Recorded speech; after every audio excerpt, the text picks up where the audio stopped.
still relevant in this country. With the sheer size of the country that we have, that ranges on about a 4.8 kilometer stretch of the land port, the land line that we have with 6 countries neighboring us. We have a coastline of at least 2.7 kilometers that we have to police, that include number of provinces. Can one woman or man as a national commission be responsible for that? Or we have to review that in the Constitution and say, this Section 205 in the Constitution perhaps is part of the problem. We might have to take lessons from other countries out there of how they divide this workload. Is our design suitable for the challenges that we're experiencing to date? So I'm not saying that I'm fighting for the dominance of the SCPS in fighting crime, but I'm challenging us to think about whether is it still necessary to have one entity that is controlling one central part of the country to be responsible for safety of the citizens of the Republic. So we have to ask ourselves a question. Perhaps the establishment of all these other entities is an indication that we need to diverse somehow and differentiate between what is done at the national level and what is done at different provincial levels. So it's a challenge that I think we need to look at. We need to look at the officer that we employ in these law enforcement agencies that we have. Are we employing, are we recruiting a gangster? We have generals perhaps that are currently in the police that grew up as members of the gangs until they joined the police and they finished the college and they got promoted throughout. And then you trust that the generals are going to come with a solution, and yet they are members of the gangs themselves. So what are the security measures we put in place to make sure that we prevent such from happening? And that's not only within the SCPS, it's across the entire law enforcement. Courts, Honorable Chair, the courts, we look at them as involving 3 different officers there of the court. One of them are the lawyers.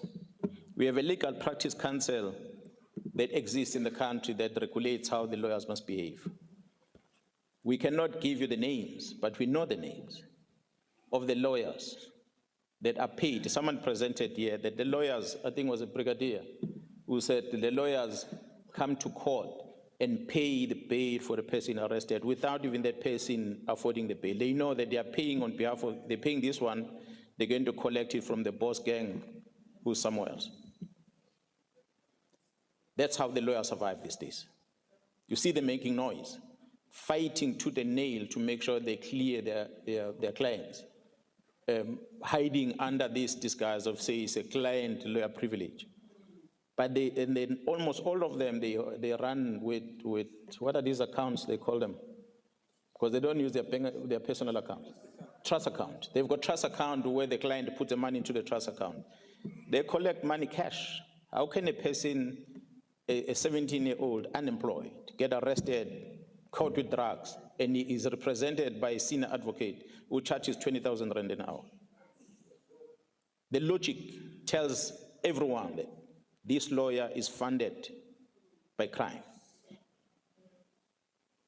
It tells you that. We've got big, high-profile people that are currently standing before different institutions that are represented by senior counsels. We know that those people are not paying them.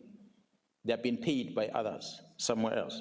So I think the Legal Process Council might need to come on board and look at this person who's representing someone in court. Prosecutors, recruitment, training, development, rewards, and punishment of those prosecutors is something that might need to be looked at. We've seen a lot of challenges as we are dealing with these problems since last year, July, that there's so much restrictions on prosecutions, and there's so much freedom on what they can do on their own. A typical example, a police officer can come from Pretoria and get to Cape Town. If he sees crime outside here, he will arrest. He will detain. He goes to court and present a matter, but not with the prosecutor.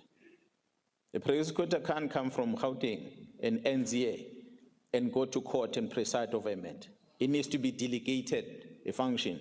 So if this director here does not want to delegate the function, tough luck, he cannot prosecute. We find a difficult challenge as we speak in dealing with the Nhlanhla Commission recommendations. That we've got dedicated prosecutors that have been assigned to come to Gauteng to work with the task team. For every case they want to prosecute, they must write to the national director and seek permission.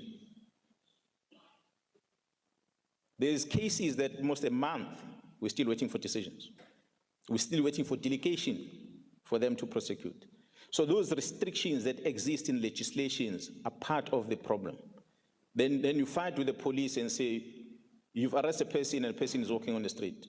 It is because it cannot be prosecuted for whatever reason that the NPA has, that the public is not aware of.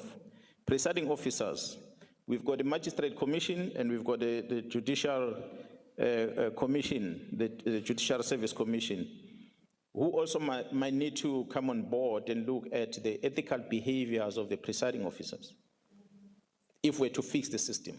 It can't be the SAPS alone. So inviting the researchers to go and look at the entire value chain of the justice system in order to fix it. A police officer or a law enforcement officer, a lawyer representing a person arrested, a prosecutor, and the presiding officer. There's something that not right there. And the last one, of course, it's our colleagues in brown uniform. We can hide it, but the honest truth is, our correctional facilities are the breeding grounds of crime and gangs. Say what you like. They are a breeding grounds of gangs. They walk in there innocent, not knowing much. They come out there being coached into being numbers, and they can speak the language. One of the officials was arrested recently, I think last week, wanting to take contrabands into one of the correctional facilities here, an official. So that tells you that there's something wrong inside the very same correctional centers that we think we are sending people to come back,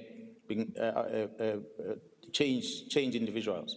But they actually come back worse than before.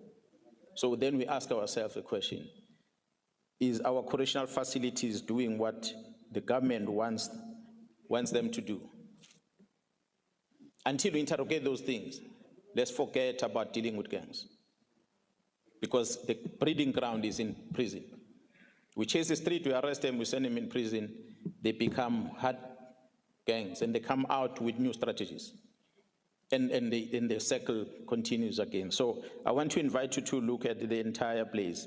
In all these areas I'm talking about, law enforcement, correction, courts, people, correctional service, we have to look at the individuals that are employed there, whether they are not members of the gangs themselves. Because you can be a gang as a police officer, gang as a lawyer, gang as a prosecutor, and gang as a magistrate or a judge. You can be gangs. There are judges these days that have been removed of the strip of their positions because of unethical behaviors. So nobody's immune. In the criminal way, they say everyone has a price. You pay. So the last two things, Honorable Chair, members, and the public at large, we want to invite you to look at the public service, the provision of the adequate infrastructure to society in order to discourage crime. For instance, we always complain about this when we release our crime stats. Town planning. If people are allowed by the legislation to go and set up, put a shack and put a roof over their head because of the sake of human right, we must never come back and complain about crime, because we can't expect police to be there. Town planning is important. People mustn't, that's why I say this, people must be governed by laws and rules. If people are not penalized by doing that, we're going to turn around and say, but crime is high in Cape Flats. Go and analyze where is the crime in Cape Town. Cape Flats, but where in Cape Flats? Yes, you're going to find it in build-up areas, but you're going to find majority of it in informal settlements. So why was the informal settlement allowed to be there to start with? So those are the reforms that need to be looked at. Town planning would include, of course, roads, design where people must stay, parks, schools, playgrounds for the kids and stuff like that. Those are the things that must be catered for so that the kids have got something to do. And also we want to invite this committee to also look at these social grants that we have, because they're part of our problem that are encouraging teenagers to be pregnant and unplanned pregnancy. And then you get a mother that has got 3 kids. He gets grant, he have these kids because he wants grant, and he leaves the kids with the grandmother and he goes away. And the grandparents must then look after these kids, and the grandparents cannot do that. They turn around these kids and they take the grandparents' money.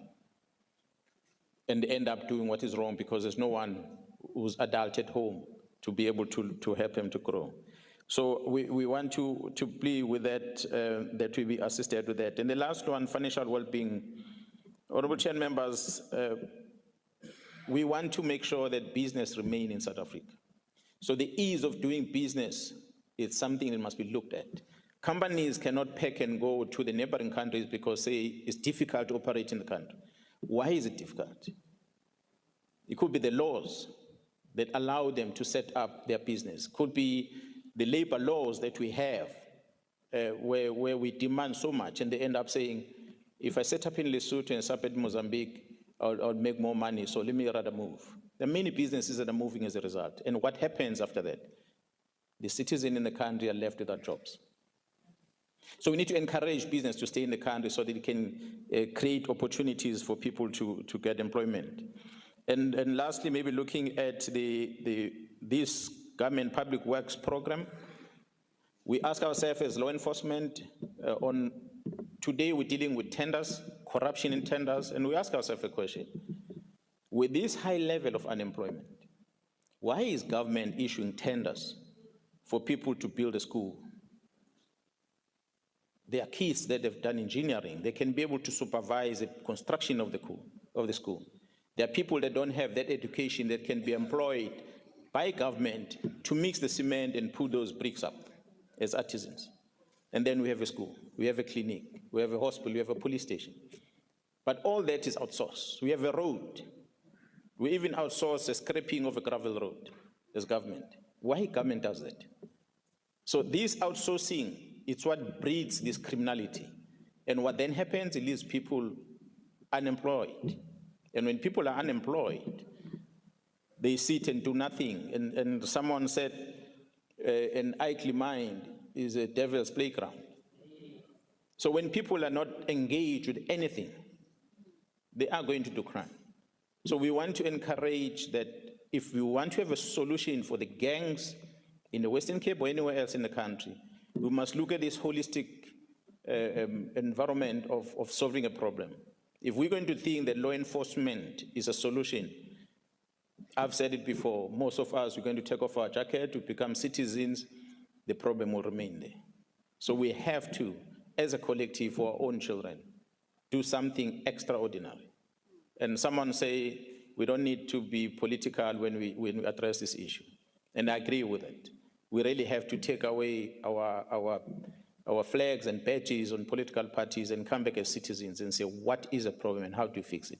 So we appreciate this engagement, Honorable Chair and members, and as management of the SAPS, we've been taking notes, and we're going to go back and engage ourselves at the head office and try and see what can we do to adjust in terms of responding to this crisis. But thank you very much for giving us an opportunity.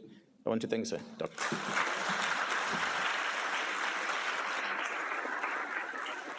Perhaps the question that needs to be asked, is the Constitution that gives the powers to one entity